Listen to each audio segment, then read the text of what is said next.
all loose items in the pouch in front of you. And have a safe and informative journey.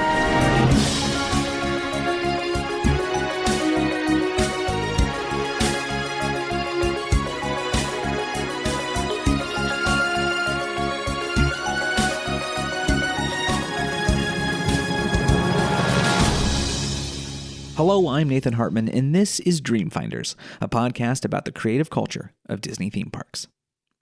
Kevin Rafferty started his Disney career at the bottom, washing dishes at the Plaza Inn, but before too long, he found himself over at WED, now known as Imagineering. There, he assisted the first generation of Imagineers, including people like Claude Coates and Harriet Burns, as they developed some of the most classic attractions in theme park history. But Kevin was eager to make his own mark, and eventually as a show writer and developer for Imagineering himself, he would certainly do that. Love the Tower of Terror? That was his idea. Not only that, but Kevin would, over a 40-year career with Disney, go on to write and develop such iconic wonders as Typhoon Lagoon, Blizzard Beach, Test Track, Toy Story Midway Mania, It's Tough to Be a Bug, Mickey's Philharmagic, Rockin Roller Coaster, and that's just to name a few. Kevin sits down with me to chat not only about his career, but his new autobiography, Magic Journey, My Fantastical Walt Disney Imagineering Career. We also discuss tons of attractions he pitched that never saw the light of day, that time he pulled off a heist to save Disney history with the voice of Mickey Mouse himself, Jimmy McDonald, and how he ended up pitching Carsland before he even knew Pixar was making a film about cars. All that and more is coming right up on Dreamfinders. Kevin Rafferty, welcome to Dreamfinders. Thank you so much for having me. I'm very honored that you'd want to talk to me today about the book and in general, and I'm excited to talk to you, so thank you. I appreciate the invitation. First of all, I want to ask you a little bit. In your book, you talk a little bit about the influence of Disney animation on your youth, Right. But I'm curious about the theme parks. Clearly, you are enmeshed in the theme parks now, but what was your evolving love with the theme parks at a young age? Well, it's interesting because I always loved animation. Of course, we always watched The Wonderful World of Disney when I was a kid growing up, and I always watched cartoons, and I loved the Disney movies, and I just had this real passion for animation, just every bit about it, the storytelling, the look, the motion, the backgrounds, the styles, the characters. I just loved animation in general, and so in college age when I decided to become a Disney animator. Prior to that, I had a lot of Disneyland experience because we lived in Anaheim and Orange County. And so not that we went to Disneyland a lot, but I always loved the parks. But I didn't love the parks as much as when I got a job at Disneyland and really started to appreciate how the parks ran and how the guests interacted with the parks and how the parks made them so happy, and watching them happy made me happy, and I thought this is really cool because one of my favorite stories is when I worked at the Plaza Inn and I was setting up chairs at the end of a park operating day, and I heard a grandmother go by in a wheelchair telling her granddaughter, who I assumed was her granddaughter, pushing the wheelchair, that this was the best day of her life, and she proceeded to talk about what was so great about it. And I thought, you know what? This is a powerful, powerful thing. And animation is wonderful and it's great entertainment and I loved it. But how great is it to work someplace that helps give somebody the best day of their life? That is fantastic. Another thing that you did, of course, you mentioned that you were working at the Plaza, putting some chairs out. You really did, I feel like all Imagineers have a unique story about getting in at Disney. And you started at the lowest possible part of the totem pole, washing dishes. Yes. And you end up almost out on the street because of a little mishap with Dick Nunis. And I was wondering if you could share with us how almost none of the things that you've worked on that we've loved might have been a lot different if you hadn't been able to run a little faster than Dick Nunis.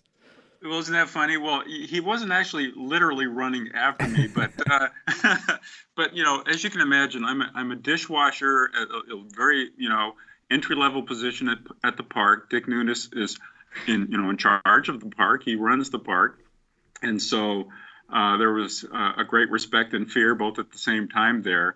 And as the story goes, when I was washing dishes and the the floor drains used to get clogged up, what I'd do is borrow one of the CO2 cylinders from the soda machine back in the kitchen and wrap a terry cloth towel around the hose and put that where the drain is whenever it clogged up, and just open up the valve to the CO2 tank. And then after a few seconds, you'd hear a whoosh and it would clean the drain, and we wouldn't have to worry about calling the plumbers, and we can get back to business of washing dishes and stuff. And one particular day, this was back in the kitchen behind the Plaza Inn where the line was, where guests on the other side of the door were waiting to be served their food. And so one of the drains clogged up. So I went back, the usual procedure. I got the CO2 tank. I put the hose and the towel in the drain, and I waited and I waited and I waited for the longest time, and nothing happened. I turned up the valve and nothing happened. Finally, there was this giant whoosh and this scream that happened on the other side of the door.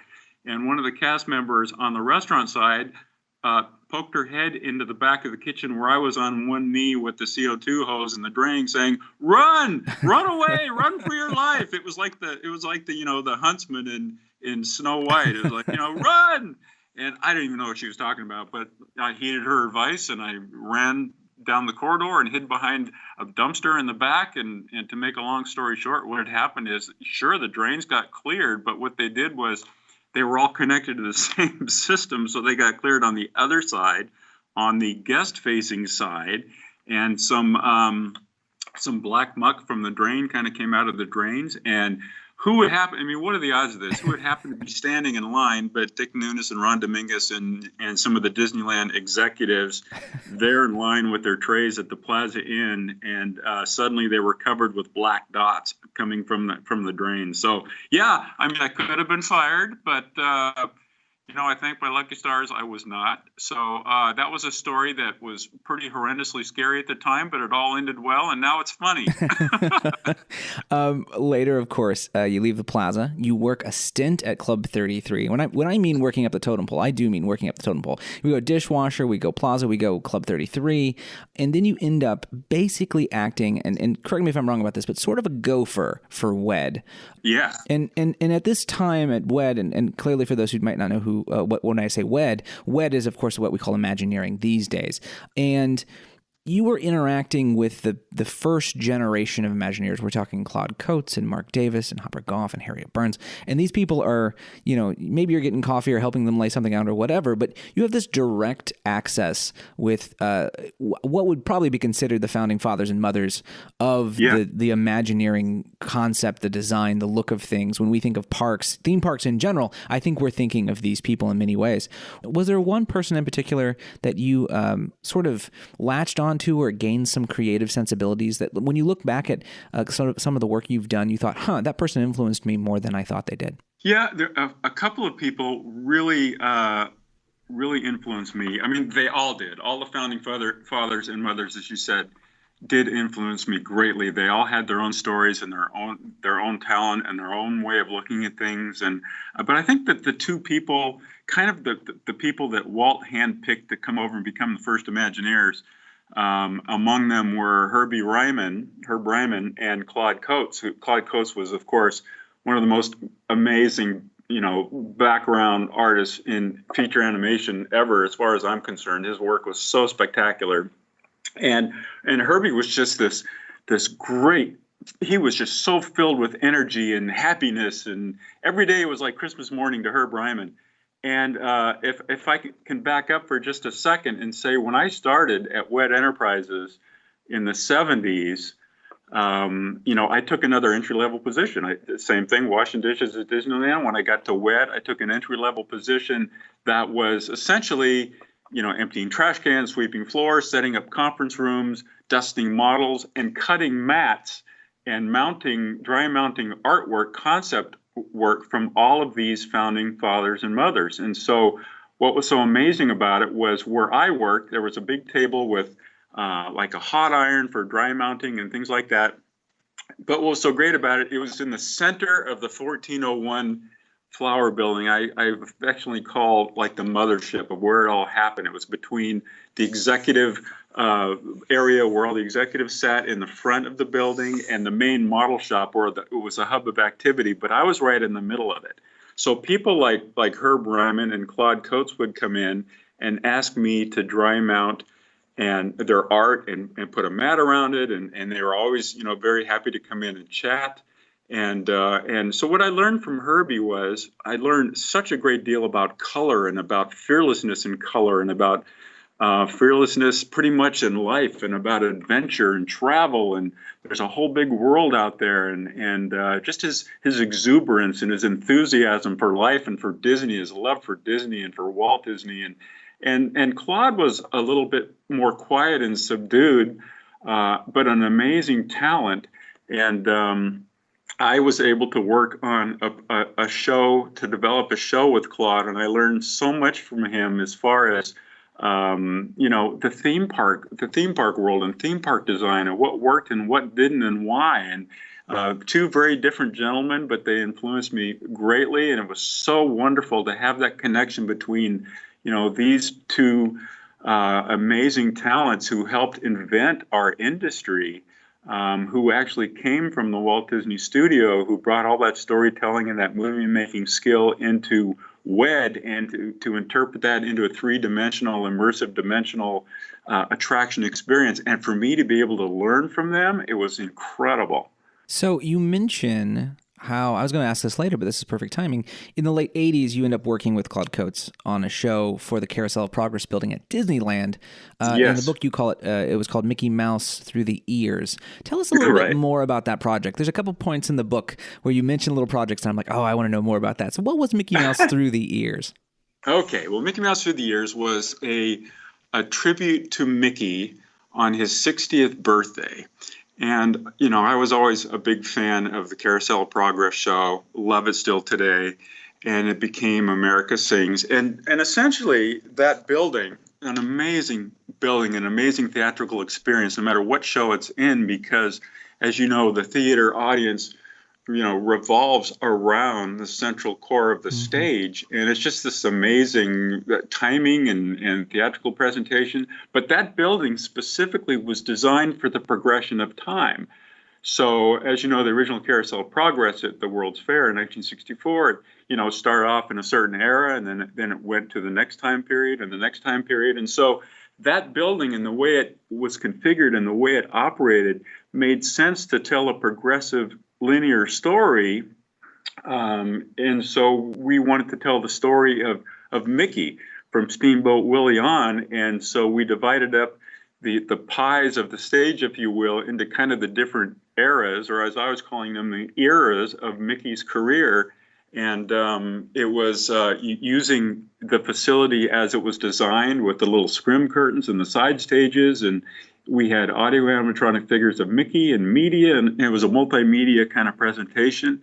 And basically, it was Mickey's life up to 60 years later, and it was just a really fun show. It had music and surprises, and so Claude, I worked with Claude in that. Claude designed the backgrounds, and how great was that for a young kid like me to work with an experienced, amazing background artist and Imagineering designer like Claude on such a great show with Mickey. And that actually started kind of my love for trying to figure out how to get Mickey into the parks more, which kind of leads me to what I'm doing today, even as we speak, as a matter of fact. But that was a great experience, actually getting to work with Claude, whose work in the film industry, in the animation industry, I just adored. So it was just like an amazing time.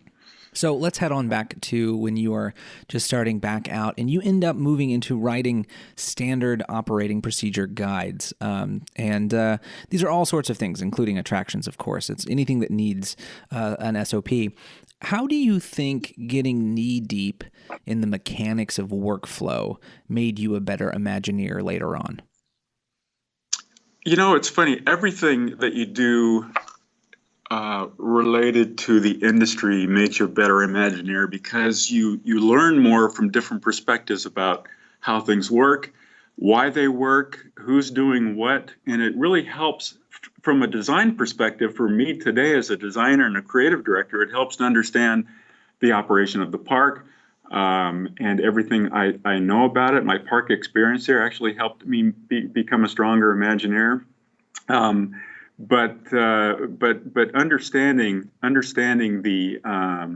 there's operational guides and like the scope. I worked on scope documents as well, which were documents that were attached to a project estimate, for example, that kind of justified and explained what those dollars were against, what the creative was against what the story treatment was of the attraction. And so I got to learn every aspect by interviewing people that were involved with everything along the way and learning from them. And, in order to be a good writer, you really have to know your subject. So I did a lot of research. And to answer your question, where that really helped me out was becoming an expert on everything that I needed to work on so I could write very succinctly about it. Later, of course, you end up actually in Imagineering proper. You're doing writing for shows and things of that nature, and you're pitching ideas. And you mention in your book that you loved pitching stories to Michael Eisner, and I'm curious why that was. Michael I always really liked him a lot, and the primary reason that is because you knew there was a chance when you walked into a conference room or wherever it was that you were pitching an idea to Michael that you could have that idea green-lit on the spot. Meaning that if he liked the idea, then no further questions asked, you're doing it. So imagine how exciting that was as an Imagineer, as somebody that had an idea for an attraction or a show, to be able to walk up to Michael Eisner and Frank Wells and present an idea and know that you're going to walk out of that room with a yay or an A. So that was exciting stuff. And Michael was, he was like a big kid. When he first came over in the mid-'80s to Wet Enterprises, in fact, Michael and Frank were the ones that suggested to change the name from Wet Enterprises to Walt Disney Imagineering. He loved the place. And I loved that he loved the place. And he was always excited about everything we did. And he was very honest. I mean, if he didn't like an idea, he would tell you, and he would tell you why.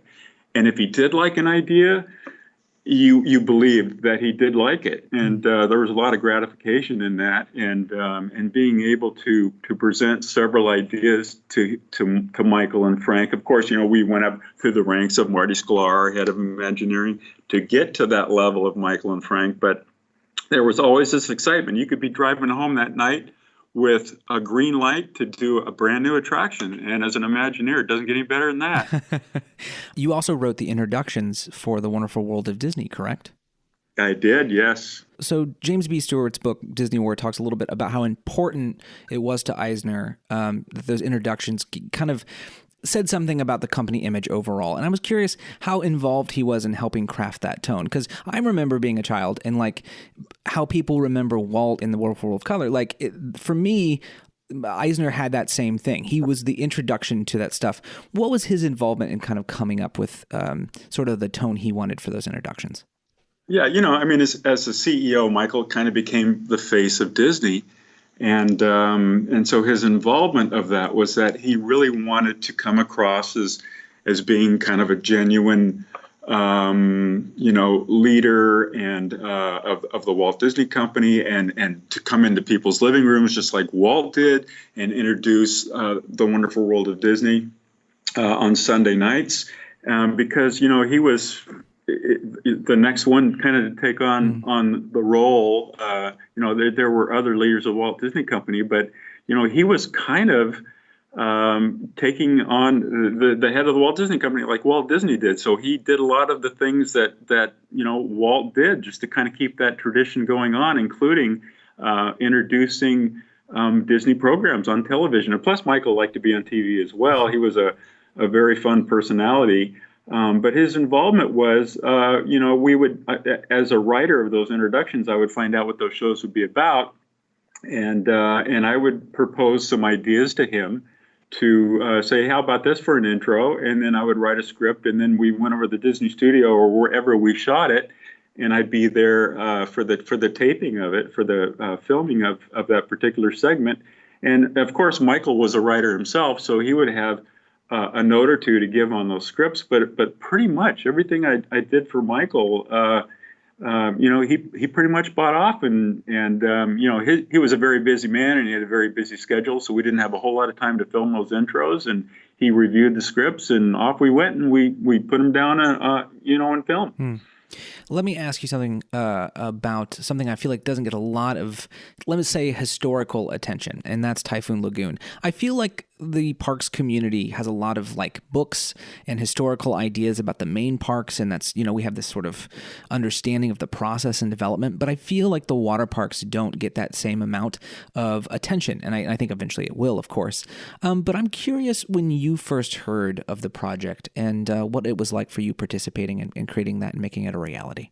Well, I'm a big fan of the water parks, especially, the Disney water parks, and I worked on Typhoon Lagoon and Blizzard Beach as well. But it's interesting because Randy Bright, who was the vice president of show writing and creative working under Marty Sklar in the early 80s, late 70s, early 80s, Randy was the one who actually wrote the American Adventure Show and wrote the song Golden Dream.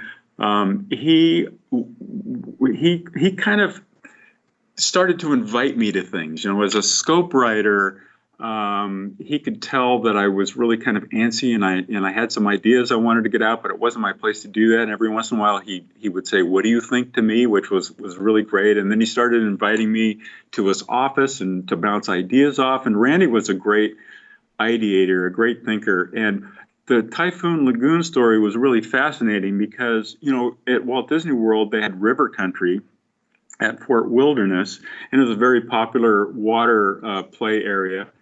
And because it was so popular, they needed, Walt Disney World needed another water play area experience. And so Randy called me into his office one day, and he said, I've been thinking about this idea for a water park, a standalone water park that, and of course, everything starts with story. And he said, and what if the story is like it was a strange kind of storm or typhoon, and everything came in and it was all topsy-turvy. And not that it was destructive, but it was just really fun. Things kind of, came out of nowhere and landed in all these precarious positions, and we have a little fun with it. And so I started working with Randy and another designer, Chris Runco, on some ideas for Typhoon Lagoon. And that's kind of how it got started. And that became kind of the beginnings of my work with nomenclature. I got to write the stories of all the attractions there, all the slides, and name them and everything in that park. And I actually love the water parks. I think they're a great experience, especially for the Florida audience. And that's kind of how that all got started. And then that became so popular, there was a need for another park. And so that's how Blizzard Beach came around. Well, as a Floridian who is currently experiencing probably 90-degree weather, I really love the water parks myself. So definitely something that is a summer treat for me. I want to ask you about what I consider to be the greatest heist probably ever to happen in Disney Imagineering, and that is when you helped the voice of Mickey Mouse himself, Jimmy McDonald, save literal sound effects history. So tell me what happened. Oh, my goodness. I will never forget that. Jimmy became a dear friend of mine and for many years. And as you know, Jimmy McDonald was the wizard of the sound effects at the Walt Disney Studio. For when I was growing up, every cartoon animated show, every live action movie, every television show, all the way back to the Mickey Mouse Club, Jimmy provided the sound effects for. And it wasn't like today where you have digital files where you can just kind of go to a CD library or to a digital file and find the sound effect you wanted. Jimmy lovingly handmade all these sound effects over the years in his garage on the weekends out of cardboard and wood and hubcaps and wheels and just found objects, or he would just put things together like canvas on a wheel with a crank and create the sound of wind for a movie. And so Jimmy had this amazing history of creating so many things and so many Disney shows that you've seen over the years. Not to mention he was the voice of Mickey Mouse for 38 years. Walt gave him that role with Fun and Fancy Free and Mickey and the Beanstalk. It was his first, the vocal talent that he used to create the voice for Mickey back then. But But essentially, you can imagine after all those TV shows and after all those movies, both animated and live action, Jimmy amassed a pretty good collection of all of these contraptions and these devices that he used to create the effects, the sound effects, and there were thousands of them. And Jimmy used to come over to Imagineering, and I also work on many attractions with Joe Harrington, who's kind of Imagineering's media designer, audio designer. He's the wizard of Imagineering sound effects, and so Jimmy and Joe and I were very, very close friends. And after we finished the projects with Jimmy would come over to Imagineering, and he was kind of like Herbie. He was always happy. He always had a grin on his face. He would always come in and say, "Hey, fellas, what are you up to?" And he'd check in with us. Well, one particular day he looked a little bit down, which was very uncharacteristic of Jimmy McDonald. And I said, "Jimmy, are you okay? Is everything okay?" And he was in his 80s at the time, and he said, "Fellas," he said, "somebody was telling me that they're going to take all my sound effects over in the sound stage, and he says, I don't know what they're going to do with them. I don't know if they're going to get rid of them or what they're going to do, but he said they're going to move them after all these years." And he was upset about it. He was very concerned. And so we devised a plan, and we said, "Jimmy, leave it to us." So Joe and I got a big old van, and we devised a plan that we'd take Jimmy over to the Walt Disney Studios, and he'd go over to the sound stage, and the plan was that Jimmy would go in and keep everybody in there occupied with stories, as Joe and I went around the back like Mission Impossible, and we got all of his effects, and we filled that entire van with as many effects as we could. And there was just a little bit of space left for Jimmy to sit, and I remember he was pretty choked up about it that we would do that for him and get all of his effects. And so we brought them all back to Imagineering, where they are all today. And included in those effects, by the way, were some things that Jimmy inherited when he came to the studio in the 30s. And, back in the day, sound effects were created by drummers and people on vaudeville and things like that. So Jimmy had a tritone whistle that he inherited. The tritone whistle was used for the whistle on the boat Steamboat Willie. So a lot of those effects that Joe and I went to get from the studio had amazing Disney history to them. And just as a little sidebar story, that very tritone whistle that we got that day with Jimmy that was used for Steamboat Willie, we're actually using for the locomotive whistle in the new attraction I'm working on now called Mickey and Minnie's Runaway Railway. So it all kind of came full circle that I'm so glad that we did get that stuff, because we're using a lot of that lovingly by hand now to create the soundscape for this new attraction. That's just wonderful. I love that. Let me ask you about, of course, we talked about earlier about you coming up with an idea for that Carousel Progress building at Disneyland, and that didn't happen, but you did get the opportunity to work on one of the two Carousel Progress buildings, because in 93, you end up working on the version of Carousel Progress that we see today. Without a sponsor, right, because it was GE before, without them kind of helping direct that narrative, what were your hopes for the show? Was there things that you thought, well, man, now that we're not also a commercial, there are things that we can do and stories that we can sort of tell?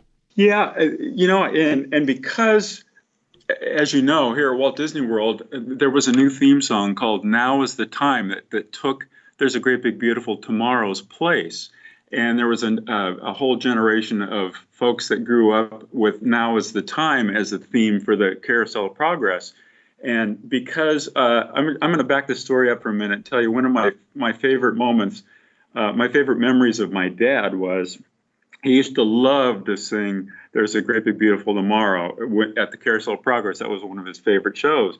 And he would just belt that song off in between every act, and it was just the greatest thing ever. And people would stare at him, and he didn't care. He loved that song. And so one of my hopes in re-energizing the show for the Magic Kingdom at Walt Disney World was to bring that song back. The original song, the one that was from the 64 World's Fair that ended up at Disneyland, that was the song that my father used to love to sing, louder than the father of the Carousel show.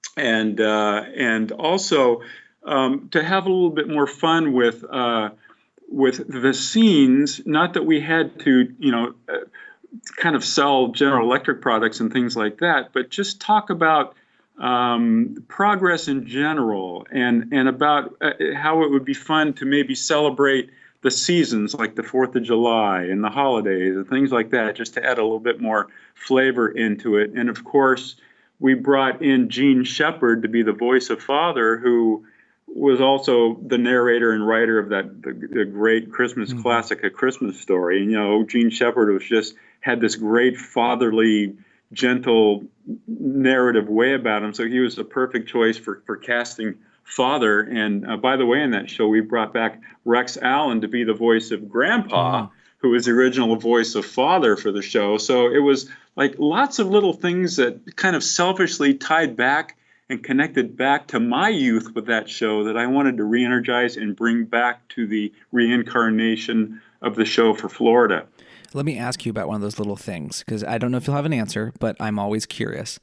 So at the very end, as people know, and as you enter you go from the present day Christmas scene into the sort of exit, on the wall on the right by Mother's little office area, there's a little note, and that note says, "Marty called, once changes." I want to know who came up with that, if you remember, and whose idea that was, because it brings a smile to every Disney nerd's face. I do remember, because I was the one that actually wrote that note. That's my handwriting. And it was kind of a little nod back to Marty, where, you would give Marty a script and he would send back a famous red pen note or two. And so it was always about when you do a show, and Marty would always have a note, or somebody would come in and hand you a script back and say, "Marty has notes." So that was just a little nod to Marty, who I love dearly. He was my, friend and mentor, and I was kind of raised as one of his kids in Imagineering. So that was a little nod to Marty. Let's talk about Marty a little bit. What did he teach you about the art of storytelling that you didn't know before? Oh, that I didn't know before. That is an excellent question. And wow. I guess to keep everything kind of optimistic and light and not get too deep, because Marty was such a strong believer in the reassurance of the Disney parks. And Marty didn't say that the Disney parks, as some might misconstrue, are about escapism, escaping from all the craziness of the real world. It was more about reassurance and about everything's going to be okay. So to keep things fun, to keep things light, to make sure that your stories made sure that they delivered the message that it's optimistic, it's happy, it's fun, and everything's going to be okay. So you mentioned, of course, that note is sort of a nod to other notes, and you have this great section in your book where you have different pictures of notes you sent back and forth with Marty, a little humorous memos. And I'm curious, did you have a favorite? I did have a favorite, and I had two favorites. But by the way, I have a whole file cabinet filled with jokes and gags and visual puns and different things that Marty and I sent to each other for, at least 25, 30 years. So that went on for a long time. One of my favorites was one that I found. For some reason, I was doing research for something, and I found a picture of a chef standing next to a 5,700-pound wheel of cheese. And so I copied that picture and I sent a note to Marty, and I said, "Hey, I thought you were the big cheese." and so that's the reason why that's my favorite, is because that's the second thing I sent him, and that's what got it all started. After that, I at least once a week, once every 2 weeks, I would get some silly pictures, some silly note from Marty that was just hysterical, and that's kind of how it started. But my all-time favorite one was that this is a little irreverent, but I don't know if you remember the original Comedy Warehouse show at Pleasure Island, but I was one of the writers of that show. We mounted that live show, and it lasted for about a year, and it was about a family's experience at Walt Disney World, where they were trying to get a lot in a single day, and it was just kind of on the edge. It was how should I say it? It was, a nighttime show that we really poked fun at ourselves. And so we wanted to take it to the edge as much as we could without being, totally irreverent. But anyway, I didn't know Marty that well at the time, but I actually took, this is going to sound a little crude, but I took one of those toilet seat paper covers, and I actually took two of them, and I spliced and taped out of that same material the shape, like a Mickey shape, and I folded it up. I put a note on it, sent it to Marty, and I said, "Hey, Marty, what do you think about? I'm fleshing this idea out for the bathrooms at the Comedy Warehouse. What do you think?" And he sent me very next day. I received back in the interoffice mail his big red note that says, "Sit on it." Oh man, we had fun. I mean, Marty always used to say, you can't create fun unless you're having fun, and boy, did we have fun. It was a lot of work. Don't think it wasn't, but it was still fun at the same time. Well, let me ask you a little something about a thing that I find totally fun, and I'm sure it was a lot of work as well, and that is the galaxy's favorite crooner, Ol' Sunny Eclipse. What's your songwriting process? Because you wrote the songs for Sunny. What's that process like that's different from when you write dialogue? I always loved music. I've always loved songs. I grew up in a house that had songs playing all the time. I was a big fan, believe it or not, of like jingles, of commercial jingles. Like, I wish I were an Oscar Mayer wiener. Yeah, I mean, I loved commercial jingles, and they were very fast, and jingles told a story very, very quickly. And strangely enough, the man that wrote the music, I wrote the lyrics for Sunny Eclipse, but the man that wrote the music for that is the same gentleman, George Wilkins, who came over from the Disney studio. And we also wrote the theme, the finale song for It's Tough to Be a Bug, if you like vegetables, fresh fruit and flowers. So George wrote the music to that, and I wrote the lyrics. But the funny thing about it was I found out that George wrote a lot of the commercial jingles that I loved as a kid on TV. He got a start at Madison Avenue, and in the mid-'60s, he found his fame and fortune in Madison Avenue, bought a red convertible Mustang, and headed out to L.A. To continue his songwriting. Ended up doing different things and at the Disney studio, and he also wrote, the great Kitchen Cabaret, Veggie Fruit, and all that. So George did a lot of things, and so the process was, it's two different things. I'll either work with a composer, arranger like my old pal George Wilkins, or I'll have a song in my head that I will go into our Studio A, our recording studio at Imagineering, and work with an engineer to set up a microphone, and I will sing what I think that song needs to sound like. I can't write music. I can't put any notes on paper, but I know what the song sounds like in my head. So, for example, I've written a lot of songs for the parks, but for example, like Midway Mania, you love this game, it's so insane, yeah, or Mater's Junkyard Jamboree. The theme song for that is I'll go down and lay a track down the way I think it should sound, and then we'll bring it to a real arranger composer to put the notes down on paper to make it legitimate, so we can take it to a studio and actually record it. But so the process is either working directly with a composer like George Wilkins, or I'll just go in and knock out the song the way I think it should sound.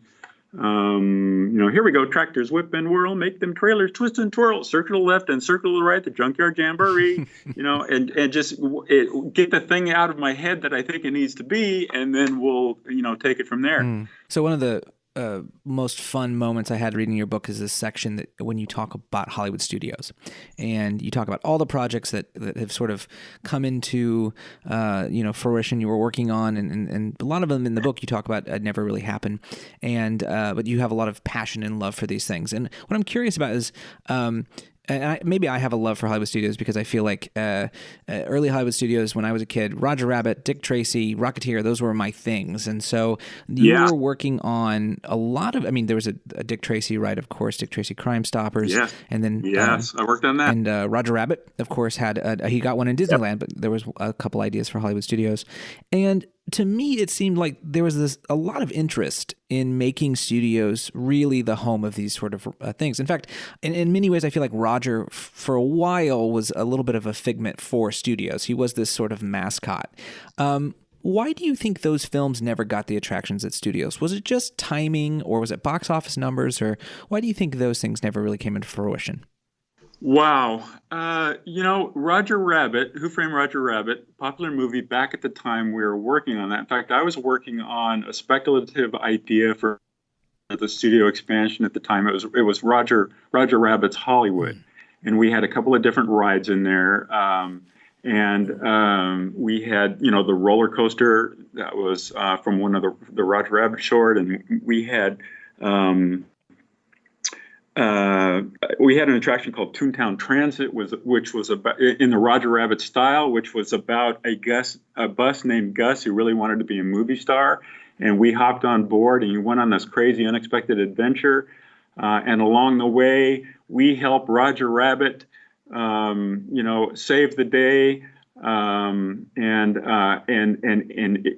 Gus the bus ended up crashing into the soundstage at the end, where the director loved him and discovered him, and it was a happily ever after story. So that was all kind of Roger Rabbit themed. But the reason why it never happened is because there were other things that took precedence, or there were stronger ideas. That's kind of like when the Tower of Terror came along, and different attractions like that. The thing is when the studio. And by the way, even as we speak, I'm at Disney's Hollywood Studios, so I am here right now. I do love this park, but when it first opened, there were a lot of experiences here that took a lot of time. Like the walking tour and the tram tour, and even the Great Movie Ride was 17 or 18 minutes. I forgot how long it was, but all the experiences were very long experience. So the expansion effort was about how can we bring attractions into this park that were 4, 5, 6, 7 minute experiences, so we could create more kind of thrill rides and faster rides and attractions that weren't necessarily about behind the scenes and a time taker kind of thing. And so some of the other attractions came out of that, but I don't think it had anything to do with the popularity of the Roger Rabbit movie as much as it was other stronger ideas that Michael and Frank liked better, maybe rose to the surface. And you can't do everything. Usually at Imagineering, we present and pitch a lot of things, a lot of options. And the ones that are the most popular for many reasons are the ones that float up at the top, and the other ones kind of end up in concept drawers. There's a lot of attractions in drawers that never made it for different reasons, and probably because other stronger ideas, took their place. So another film that has a little Easter egg at studios is The Rocketeer over at PV's. And this certainly was a film that was marketed for a big summer movie. I feel like it's more beloved now than when it came out, of course. And it's loved now. What I'm curious about is, were there ever any ideas pitched in Imagineering for attractions based on that film? I'm going through my memory banks right now. I do remember there was not an attraction, but I do remember kind of the roadside attraction of the Bulldog. Yeah. Was it the Bulldog Cafe? So we had that, but I don't think there was an attraction per se featuring that film at all. Not that I remember. There might have been somebody else working on that, but I can't really recall. Well, if you still want to do the Bulldog, feel free, because I would love it. You know what? I love Rocketeer too. I love that too. In fact, the other day I was somewhere and I saw a woman dressed like Rocketeer. So that was, it's still very popular. Yeah. So of course you mentioned the Twilight Zone, Tower of Terror, which is in many ways, I guess the second. It's sort of interesting. It's sort of the second weenie of Hollywood studios, but also kind of primary in a lot of people's memories. Tell me a little bit about, you're the one that came up with the storyline for that after a variation on that idea fell through. What was your history with the Twilight Zone as a show, though, when you were a kid? Oh, I grew up watching the Twilight Zone. In fact, it's funny, as I mentioned, I love cartoons and animation and happy shows. But there was something compelling about, you remember The Outer Limits and the Twilight Zone and all those shows in the 50s like that were kind of scary. And I didn't want to watch them. but I did because they were very compelling, So I was a big fan of the Twilight Zone, and so obviously I drew from that memory to kind of land on a theme for another new attraction idea for Disney Hollywood Studios that was related to television. We're sticking with the themes of movies and television, and I thought it would be a lot of fun for guests to star in their own episode of the Twilight Zone. So did you find capturing Rod Serling's style of speech in your writing an easy task because of your love for the show, or was that sort of a challenge? Well, it's always a challenge, but I think it was easier because I could hear that voice in my head, and I also had that book, The Twilight Zone Companion, and so one of the things about being a show writer at Imagineering or a writer anywhere is that you have to be able to not just write dialogue for a character, but to put your head into their head and kind of become them, and how would they think, and that's helped me working on different projects with Disney characters. Is what would Mickey say? What would Donald do? What would he say? What would Rod Serling say to introduce this episode of this Hollywood haunted hotel and all that kind of stuff? So always a challenge because there's always the responsibility to do justice and to capture the personality of the person who's doing the dialogue, who's doing the narrative as Rod Serling, or the lookalike at the time of Rod Serling. But you have to make it believable. You have to make it absolutely believable. Like, even though this was not an actual episode of the Twilight Zone, it could have been. Yeah. So let me ask you about another attraction that didn't get off the ground.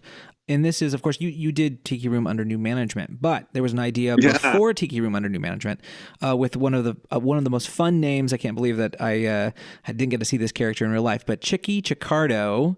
I would love to know more about Chicky Chicardo and what your plans were in that iteration of what the Tiki Room might have been. Oh, that was long before under new management.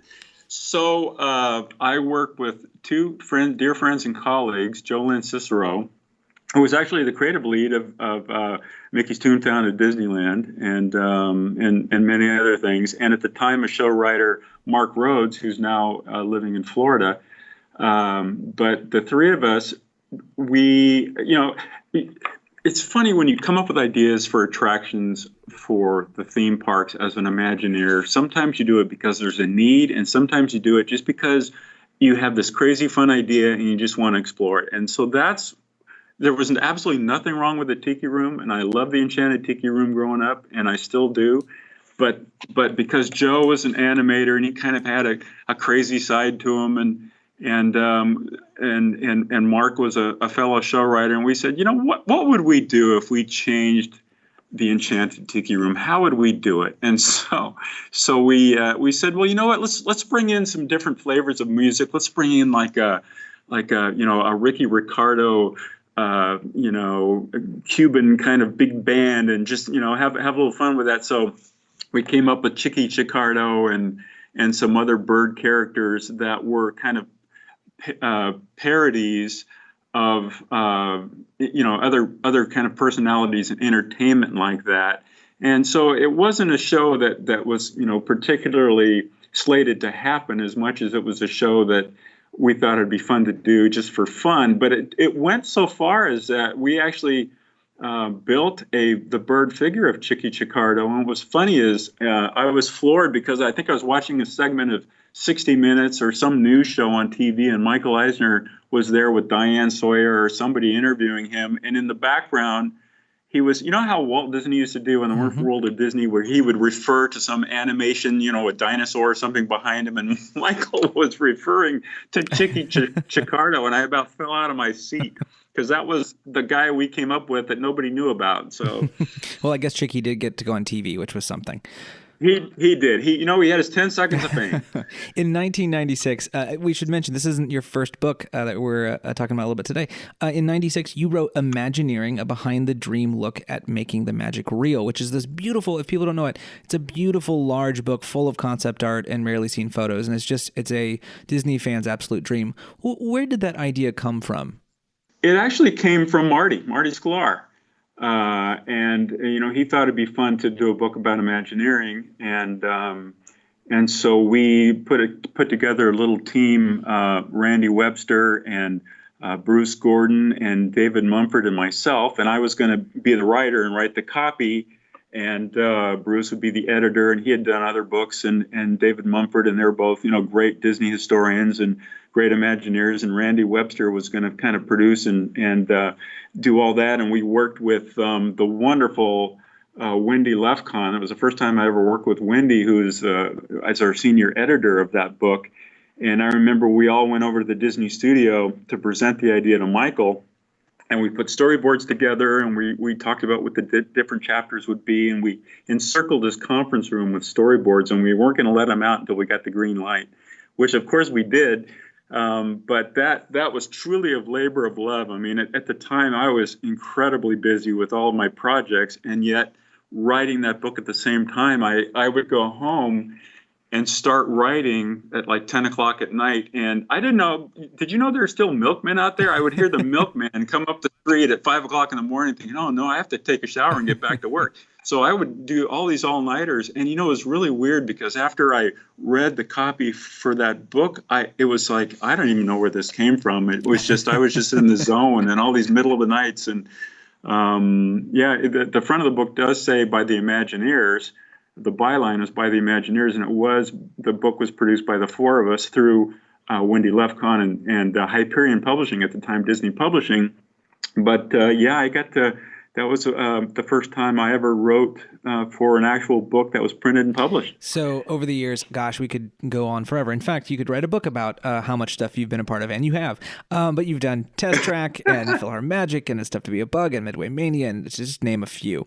But I thought we would have a couple more questions, but I thought we'd end about sort of attractions on Carsland. And I don't mean Carsland the way people know Carsland now, but a Carsland that somehow gets created at it's like the perfect timing for something when you don't even know that Pixar is working on a little film called Cars. Tell us a little bit about that. You know what? That was just the weirdest thing. And talk about the moons coming into alignment was Barry Braverman, who was the creative executive for Disney California Adventure. After the park opened, he was still the creative executive, and he came by a conference room I happened to be working in by myself, putting storyboards together or something. And he came in and he said, "Hey, Kev, I was wondering if I could use your help." And, I didn't work on the original California Adventure Park idea. I had a lot of other things going on, so I wasn't on that original team. So Barry was kind of looking for fresh eyes. And I said, "What can I do for you, Barry?" And he said, "I would love for you to come up with an idea for an attraction, something really detailed, something with a lot of like Disneyland DNA." And I said, "Well, are you looking for like a ride through attraction in particular?" And he said, "Yeah." And what I really got excited about is he said, "Yeah, or maybe even a whole land." And I just about hit the floor passing out because here was an executive coming in to ask me if I could help create an idea for a whole land, which, by the way, the piece of property that he was talking about was where I used to park my car in the cast member parking lot at Disneyland when I used to go out after work with my colleagues and talk about, dream about the things we would do if we were ever given an opportunity to create attractions for a Disney park. So how crazy is that? But it even gets crazier because I just kind of very selfishly took a look at my personal interest, which among many is classic car, oldies rock and roll, and I remember that opening day at California Adventure, the opening day poster had a first generation red and white Corvette in the poster, because that was such a symbol of, California and the car culture in California and the car clubs and the designs and all the shops and California is just synonymous for all the car culture here. And I think that park really missed the boat on it. And I know that, people like Joe Rohde, who had interest, in animals and world travel, and I mentioned Joe Cicero earlier as an animator. He had interest in animation and Mickey's Toontown and the whole Roger Rabbit thing. And I thought, am I being too selfish to suggest that we could maybe do a whole land based on California car culture? And the more I thought about it, the more I kind of liked it. And it was at that time, I called it Carland. It was one word to kind of bring some more of that Disneyland DNA over, like, Tomorrowland, Frontierland, Carland, one word. And I actually started working on this by myself with such attractions as Junkyard Jamboree. Long before I even knew there was a Mater, Junkyard Jamboree was a classic ride-through attraction where you hopped into a hulk of an old jalopy, and all the car parts came to life and sang, as you went through. It was a musical spectacle of engines, Johnny Rebtone and the V8s and all that kind of stuff. And I came up with an attraction originally called Scoot 66, but I changed the name to Road Trip USA, which was inspired by all the road trips when I was a kid.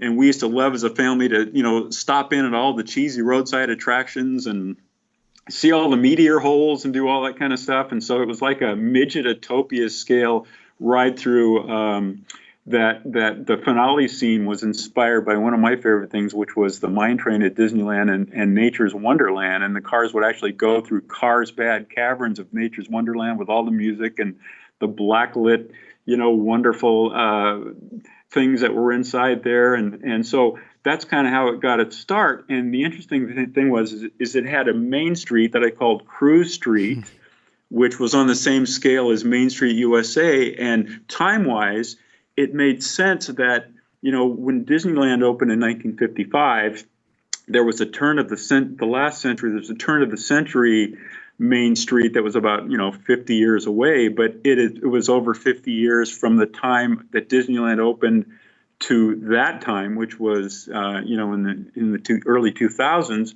So the 50s made sense as a street to bring in that Googie style, that 50s vibe, that American graffiti kind of thing. So that was kind of the beginning of Carland.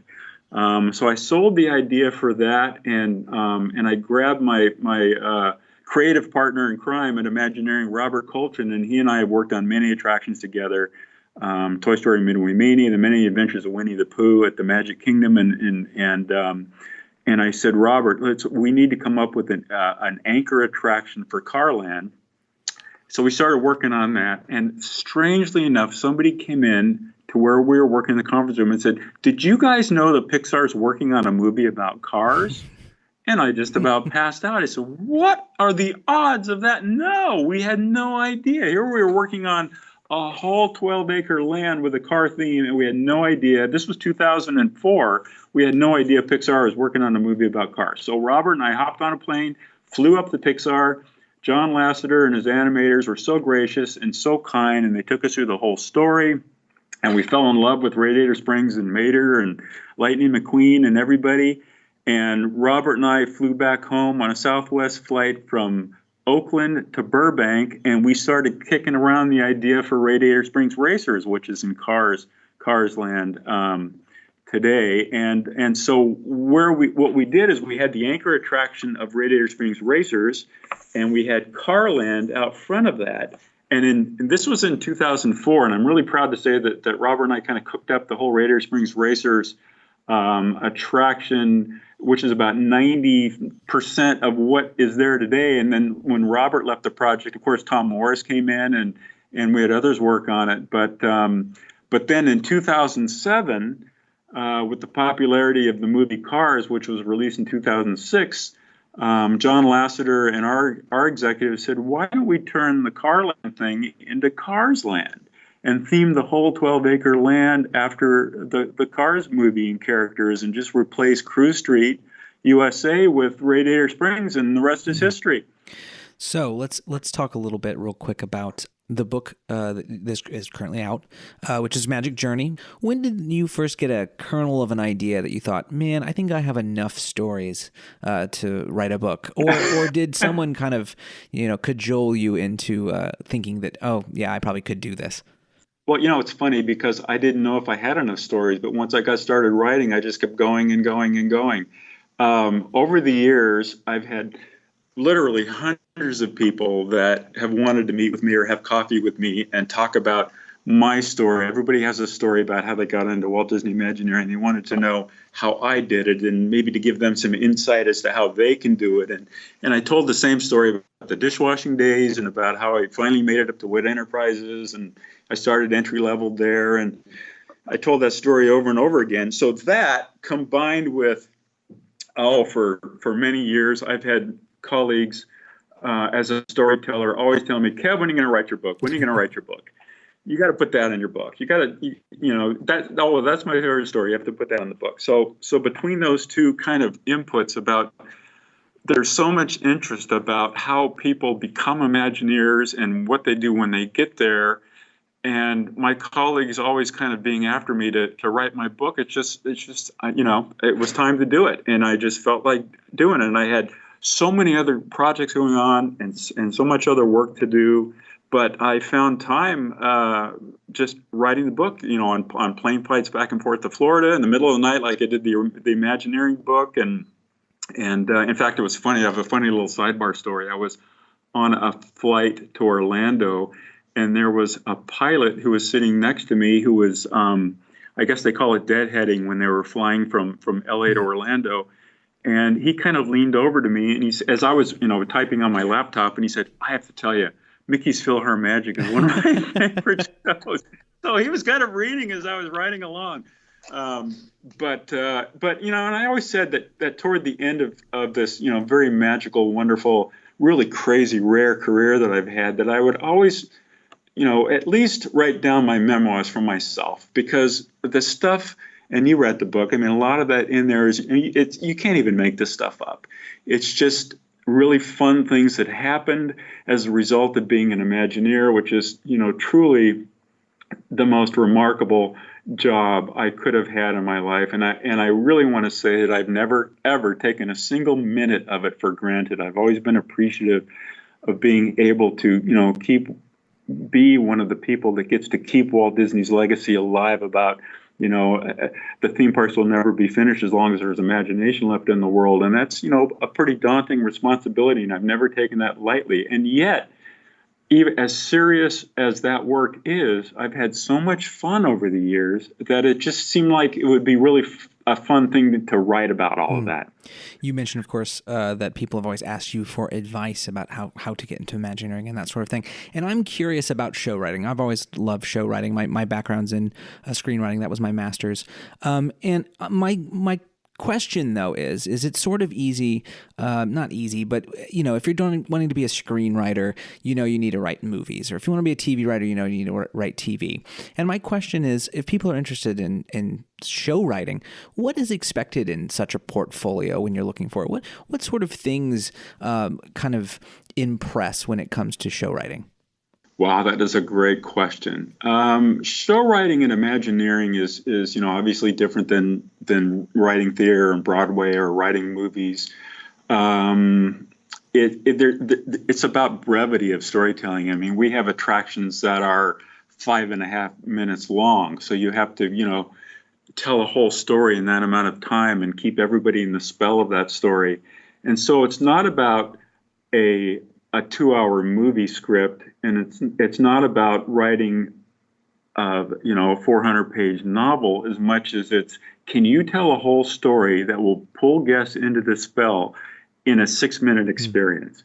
And so I'm always interested in people that write TV commercials, for example, because a Hallmark card commercial can make you laugh and cry in 30 seconds.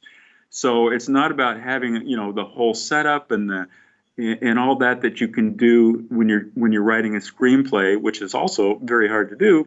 But I contend that the even harder thing to do is to create an entertaining experience that lasts just for minutes. So it's kind of that. It's about being able to tell a really quick story in like a one-line description. And by the way, that's really helpful when pitching an idea, is if you can distill a whole idea into a one-line sentence. That's pretty cool. And that's one of the things actually I learned from Michael Eisner. One day I asked him, he was the he greenlit the made for television movies for ABC back in the day. And I said, what was the greatest pitch that you ever heard? And then he went in to talk about Alex Haley and Roots, which was pretty amazing. And I said, let me rephrase that. What is the movie that you greenlit the quickest? What was the fastest pitch that you got? He said, a writer came in and said, this is a movie about an airplane filled with blind people that crashes on a mountain and they have to find their way down.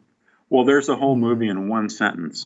So to answer your question it's do you have like the chops and the skill to be able to tell a very brief story that is just as entertaining as a 2-hour story? So to end our conversation, I want to talk a little bit about the last thing in your book, which is a quote from Winnie the Pooh, and it says, "How lucky I am to have something that makes saying goodbye so hard." As you soon close this sort of chapter at Disney, what's your creative aspirations going forward? What do you hope to explore when you have a little more time? I'm going to Disneyland. No, seriously. Well, I'll do that. But that's a great question. I've been so busy over the years with so many projects and so many things happening that I really haven't thought about. I guess the first thing is I'm just going to, when I retire, is just really find the time just to kind of wind down from, 41 years of all of this work that I've been so blessed to be able to do for Imagineering, and maybe get back to some of the roots of some of the things I enjoyed doing, like oil painting and charcoal drawing, and maybe a little bit more writing. And I'm a creative being, so I have to stay busy doing creative things, but I really haven't had time to get out an easel and a canvas and get back to painting. I haven't done that since I started at Imagineering. I used to take oil painting lessons every Saturday for years when I was a kid, and I let all that go. And so maybe coming back full circle, and maybe some of the things I learned about storytelling I can incorporate into the art, where I can create some images that are quick read storytelling visuals, and just explore that and have some fun with that, and of course get back into television and movies and theater. Well, Kevin Rafferty, thank you so very much for coming on Dreamfinders. I really appreciate it. Thank you, Nathan. I'm really honored that you'd ask, and it's always fun to talk about Imagineering and what I've been very kind of fortunate to be able to do, and I've loved every second for all these years. And Winnie the Pooh is right. It will be very hard to walk away from. I know a lot of people that just can't wait to retire, but I'm not one of them. And that's it for this episode of Dreamfinders. I can't thank Kevin Rafferty enough for being my guest. It was an absolute treat. You can pick up his new autobiography, Magic Journey, My Fantastical Walt Disney Imagineering Career, online or anywhere books are sold. I really, really recommend it. It's a joy to read. Our podcast artwork is provided by J.P. Tanner. Find his other work at tanwoodcreative.com. This podcast is distributed by WDW News Today, the worldwide leader in Disney Parks news. Read all they have to offer at WDWNT.com. Dreamfinders is hosted and produced by yours truly, Nathan Hartman, who you can follow on Twitter at SomeStuffISaid. Tell your friends about the show, and please give us a rating and review on Apple Podcasts. It really helps get the word out. Also, if you or someone else you know would make a great guest on this program, feel free to email me at dreamfinders@WDWNT.com. I'm Nathan Hartman, and remember, if we can dream it, then we can do it.